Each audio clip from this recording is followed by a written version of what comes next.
बड़े बड़े पहाड़ों और घने जंगलों के बीच बसा चंदनपुर नाम का एक छोटा सा सुंदर सा गांव। गांव के पूर्व दिशा में घने जंगलों के उस पार स्थित है एक महल, जिस महल को राजा किशन देव राय के द्वारा बनवाया गया था। वर्षों से वीरान पड़ा राजा किशन देव राय का महल आज चंदनपुर गांव के लिए एक श्राप बन चुका है। गांव के लोगों का मानना है सूरज ढलने के बाद इस महल से अजीबोगरीब आवाजें सुनाई देती है।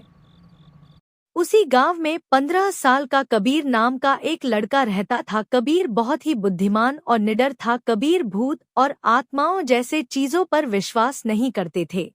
एक दिन जब कबीर की माँ खाना बना रही थी, तभी कबीर ने अपने माँ से पूछा, माँ, गांव के सारे लोग उस पुरानी हवेली की तरफ जाने से क्यों डरते हैं?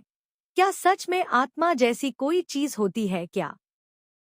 तभी कबीर की माँ ने कहा, गांव के लोगों का मानना है कि उस पुरानी हवेली में आत्माओं का वास है और उस हवेली के आसपास जो भी जाता है उसे आत्मा मार देती है, इसीलिए गांव के लोग उस हवेली की तरफ जाने से डरते हैं। शाम को कबीर देर रात तक उस हवेली के बारे में सोचता रहा। कबीर के मन में उस हवेली को लेकर अनेकों सवाल थे।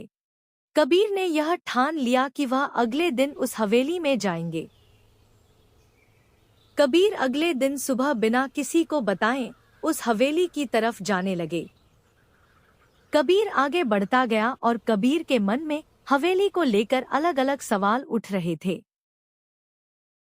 घने जंगल को पार करके कबीर हवेली के पास पहुंच गया। वर्षों से पड़ा यह हवेली पूरी तरह से खंडहर में बदल चुकी थी। हवेली देखने में बहुत ही डरावनी लग रही थी। कबीर को डर लगने लगा। तेज हवाएं चलने लगी, जिससे हवेली और भी डरावनी लगने लगी। तभी जोर से बिजली कड़की। कबीर भागता हुआ हवेली के अंदर चला गया।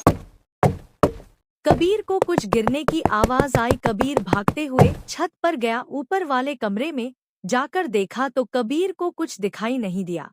कबीर हवेली के सभी कमरों में जाकर देखा। कबीर एक एक करके हवेली के सभी कमरों को बारीकी से देखा। हवेली में लगे सभी खिड़कियां पूरी तरह से टूट चुकी थी। हवेली में कुछ पुरानी तस्वीर लगी हुई थी। खिड़कियों पर मकड़ियों के जाले लगे हुए थे। अगले दिन कबीर ने गांव के मुखिया और बाकी सभी लोगों को हवेली के बारे में बताया। गांव के मुखिया ने कबीर के बातों को सुना और मुखिया ने कहा कि हम सब मिलकर कबीर के साथ अगले दिन उस हवेली में जाएंगे।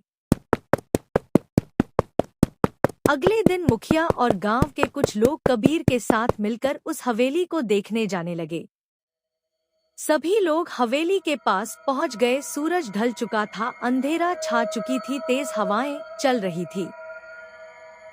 हवेली को देखकर गांव के एक व्यक्ति ने बोला, यह हवेली तो बहुत डरावनी है, मैं नहीं जाऊंगा, चलो यहाँ से, ये कबीर हम सबको मरवाएगा।